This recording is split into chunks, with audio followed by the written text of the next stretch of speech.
Excel PU college Guruvayanakere, ಕರ್ನಾಟಕದ number 1 PU college. Admissions open now. Doctor G Parameshwar DK ಸರ್ಕಾರದಲ್ಲಿನ ಏಕೈಕ DCM.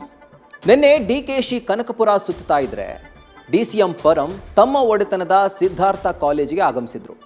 2ನೇ ಬಾರಿ ಡಿಸಿಎಂ ಆಗಿ ಪುರಪ್ರವೇಶ ಮಾಡಿದ ಪರಮೇಶ್ವರ್ಗೆ ಸಿಕ್ಕಿದ್ದು ಅದ್ಧೂರಿ ಸ್ವಾಗತ. ಆದರೆ ಸಿಬ್ಬಂದಿ ವರ್ಗದ ಜೊತೆ ಡಿಸಿಎಂ ಮನಬಿಚ್ಚಿ ಮಾತನಾಡಿದಂಥ ಅವರು ತಮ್ಮ ರಾಜಕೀಯ ಜೀವನ ನಡೆದು ಬಂದ ಹಾದಿಯನ್ನ ನೆನೆದು ಭಾವುಕರಾದರು. 3 ಬಾರಿ ತಪ್ಪಿದ ಸಿಎಂ ಪಟ್ಟ ಮತ್ತು ಪಕ್ಷ ತೊರೆಯುವ ನಿರ್ಧಾರದ ರಹಸ್ಯವನ್ನ ಇದೇ ವೇಳೆ ಬಿಚ್ಚಿಟ್ಟಿದ್ದಾರೆ.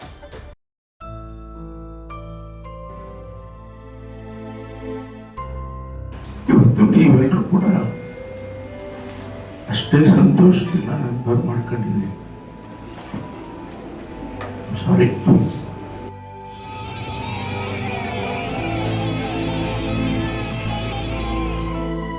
ಕಾಂಗ್ರೆಸ್ನಲ್ಲಿ ನಿಯತ್ತಿನ ಯುದ್ಧ ಮತ್ತೆ ಪ್ರತಿಧ್ವನಿಸಿದೆ. ಕಾಂಗ್ರೆಸ್ ಕೋಟೆಯೊಳಗೆ ದಲಿತ ಸಿಎಂ ಬೈಕ್ಗಳು ಅಪ್ಪಚ್ಚಿಯಾಗಿವೆ. 3 ಬಾರಿ ಮಿಸ್ ಆದ ನಾಡ ದೊರೆಯ ಸಿಂಹಾಸನಕ್ಕೆ ದಮನಿತ ದನಿಗಳು ಮರುಗ್ತಾ ಇವೆ. ಈ ಬಾರಿ ಪಟ್ಟ ಫಿಕ್ಸ್ ಅಂತಿದ್ದಾಗಲೇ ರಾಜಕೀಯ ಅಸ್ತ್ರ ಶಸ್ತ್ರಗಳಿಗೆ ಎದೆಯೊಡ್ಡಿ ಹತವಾಗ್ತಾ ಇವೆ.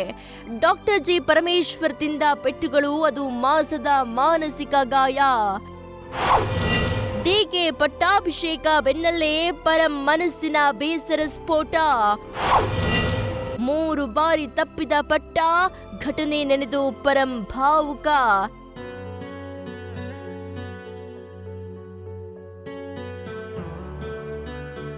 ಡಿಕೆ ಪಟ್ಟಾಭಿಷೇಕ ಬಳಿಕ ಪರಮೇಶ್ವರ್ ಮನದಾಳದ ನೋವು, ಹತಾಶೆ, ನಿರಾಸೆ, ಬೇಸರಿಕೆ ಪ್ರಕಟ ಆಗಿದೆ. ದಶಕಗಳ ಕನಸು ಕಮರಿದ ಘಟನೆಗಳನ್ನ ಮೆಲುಕು ಹಾಕಿದ ಪರಮೇಶ್ವರ್ ಅಂತರಾಳದ ಅಗ್ನಿ ಸ್ಫೋಟ ಆಗಿದೆ. ಮುಖ್ಯಮಂತ್ರಿ ಸ್ಥಾನ ಕೈತಪ್ಪಿದ್ದಕ್ಕೆ ಪಕ್ಷ ಬಿಡೋ ನಿರ್ಧಾರ ಮಾಡಿದ್ದ ಬಗ್ಗೆ ಡಿಸಿಎಂ ಪರಮೇಶ್ವರ್ ಹೇಳಿಕೊಂಡಿದ್ದಾರೆ. 3 ಬಾರಿ ಸಿಎಂ ಸ್ಥಾನ ತಪ್ಪಿದ ಐತಿಹಾಸಿಕ ಘಟನೆಗಳ ಪುಟ ತಿರುವಿದ್ರು.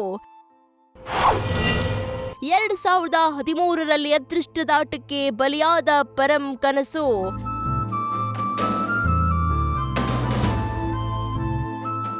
2013 ರಾಜ್ಯದ ಜನ ಅಪ್ಪಿ ಒಪ್ಪಿದ್ರು. ಪರಮೇಶ್ವರ್ ನಂಬಿದ್ದ ಜನತಾ ಜನಾರ್ದನ ಕೈ ಹಿಡಿಯಲೇ ಇಲ್ಲ.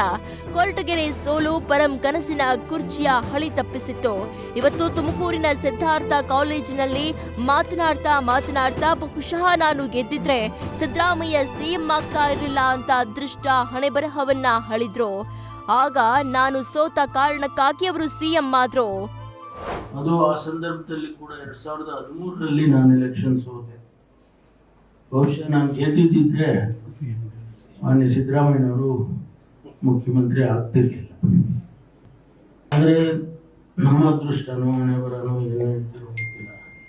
ಆಗ ನಾನು ಸೋತದ್ದು ಕಾರಣಕ್ಕಾಗಿ ಅವರಾದರು. 2018ರ ರಾಜಕೀಯ ಚದುರಂಗದಾಟದಲ್ಲಿ ಸೋಲು. 2013ರ ಘಟನೆ ಬಳಿಕ ಪರಮೇಶ್ವರ್ ಮಾತು ತಿರುಗಿದ್ದು 2018ರ ಚುನಾವಣೋತ್ತರ ಮೈತ್ರಿ ಬಗ್ಗೆ. ಆವತ್ತು ಪಕ್ಷ 80 ಸೀಟು ಗೆದ್ದಿತ್ತು. 30 ಸೀಟು ಗೆದ್ದಿದ್ದ ಬೇರೆ ಪಕ್ಷದ ಮೈತ್ರಿ ಆಯಿತು. ಕಾರಣಾಂತರದಿಂದ ಕುಮಾರಸ್ವಾಮಿ ಅವರನ್ನ ಸಿಎಂ ಮಾಡಿದ್ರು.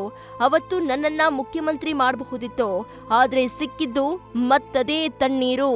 2018ರಲ್ಲಿ ಕೂಡ ನಮ್ಮ ಪಕ್ಷ 80 ಸೀಟ್ ಗೆದ್ದಿತ್ತು. ಕೋಲಿಷನ್ ಮಾಡಿದಾಗ ಬೇರೆ ಪಕ್ಷದ ಜೊತೆ ನಾವು ಸೇರ್ಕೊಂಡು ಅವ್ರು ಬರೀ 30 ಸೀಟ್ ಏನೋ ಇತ್ತು.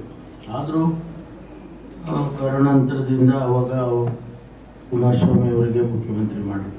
ಅವತ್ತು ನನ್ನನ್ನು ಮಾಡ್ಬೋದಿತ್ತು, ಆದರೆ ಯಾವುದೋ ಕಾರಣಕ್ಕಾಗಿ ಅವ್ರು ಮಾಡಿದ್ರು. 2ನೇ ಸರಿನೂ ಮಿಸ್ ಆಯಿತು. ಹಸ್ತಾಂತರದ ಪಾಲಿಟಿಕ್ಸ್ನಲ್ಲಿ ಮುರಿದ ಪರಂ ವಿಶ್ವಾಸ. ಫೈನಲಿ ಮಾತನಾಡಿದ ಪರಮೇಶ್ವರ್ ತಿಂಗಳಿಂದ ನಡೀತಾ ಇದ್ದ ಹೈಡ್ರಾಮದಲ್ಲಿ ಸೋಲುಂಡ ಘಳಿಗೆ ನೆನೆದಿದ್ದಾರೆ. ಈ ಬಾರಿ ಸಾಕಷ್ಟು ಪ್ರಯತ್ನ ಮಾಡಿದೆ, ವಿಶ್ವಾಸವೂ ಇತ್ತು. ಕಡೆಗೆ ಯಾವುದೋ ಕಾರಣಕ್ಕೆ ಪಾಲಿಟಿಕ್ಸ್ ಗೊತ್ತಲ್ಲ ಅಂತ ನೋವಿನ ಕತೆ ಬಿಚ್ಚಿಟ್ರು. ಈ ಬಾರಿ ಪ್ರಯತ್ನ ಮಾಡಿದೆ, ಈ ಬಾರಿನೂ ಆಗುತ್ತೆ ಅಂತ ವಿಶ್ವಾಸ ಇತ್ತು. ಕಡೆಗೆ ಯಾವುದೋ ಕಾರಣಕ್ಕೆ ಪಾಲಿಟಿಕ್ಸ್ ಗೊತ್ತಲ್ಲ. ಪಾಲಿಟಿಕ್ಸು ಬೇರೆ ಥರ ಅಲ್ಲ, ಅದು ತೀರ್ಮಾನಗಳು ಹೇಗೆ ಆಗುತ್ತೆ. ಸೊ ಹಾಗಾಗಿ ಉಪಮುಖ್ಯಮಂತ್ರಿ ಸ್ಥಾನವನ್ನು ಕೊಟ್ಟಿದ್ದಾರೆ. ಕೊಡೋಕ್ಕಾಗೋದಿಲ್ಲ ಅಂದ್ರೆ ನಾನು ವಾಪಸ್ ಹೋಗ್ತೇನೆ. ಹೈಕಮಾಂಡ್ ಮುಂದೆ ಪರಮೇಶ್ವರ್ ಇಟ್ಟ ಬೇಡಿಕೆ ರಾಜ್ಯ ರಾಜಕೀಯದಲ್ಲಿ ದಂಗು ಹೊಡಿಸ್ತಾ ಇದೆ. ಒಂದು ಹಂತದಲ್ಲಿ ನಾನು ಹೈಕಮಾಂಡ್ಗೆ ಹೇಳಿದೆ, ನನಗೆ ಸಾಕು ಮಾಡಿಬಿಡಿ, ಕೊಡೋಕಾಗೋದಿಲ್ಲ ಅಂದ್ರೆ ಹೇಳಿ ವಾಪಸ್ ಹೋಗ್ತೀನಿ ಅಂತ. 4 ಗೋಡೆ ನಡುವೆ ಆಡಿದ್ದ ಪಕ್ಷ ತೊರೆಯುವ ಸುಳಿವಿನ ಮಾತು ಗೋಡೆ ಆಚೆಗೆ ಪ್ರತಿಧ್ವನಿಯಾಗಿ ಕೇಳಿಸಿದೆ. ಒಂದು ಹಂತದಲ್ಲಿ ನಾನು ಹೈಕಮಾಂಡ್ ಅವ್ರಿಗೆ ಹೇಳಿದೆ, ನನಗೆ ಸಾಕು ಮಾಡಿಬಿಡಿ, ಕೊಡೋಕ್ಕಾಗೋದಿಲ್ಲ ಅಂತ ಹೇಳಿದ್ರೆ ನನಗೆ ಬಹಳ ದೊಡ್ಡ ಕೆಲಸ ಇದ್ದಾವೆ, ನಾನು ವಾಪಸ್ ಹೋಗ್ತೀನಿ ಅಂತೇಳಿ ಕೂಡ ಅವ್ರಿಗೆ ಹೇಳಿದೆ.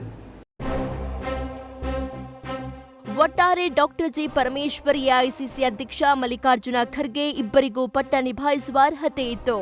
ಆದರೆ ಕಾಲ, ಅದೃಷ್ಟ, ರಾಜಕೀಯ ಆಟಗಳು ಪಟ್ಟದಿಂದ ಆಚೆ ಇಟ್ಟಿದೆ. News first bureau. News first ನಿರ್ಭೀತಿಯಿಂದ ನಿಮ್ಮ ಪರವಾಗಿ.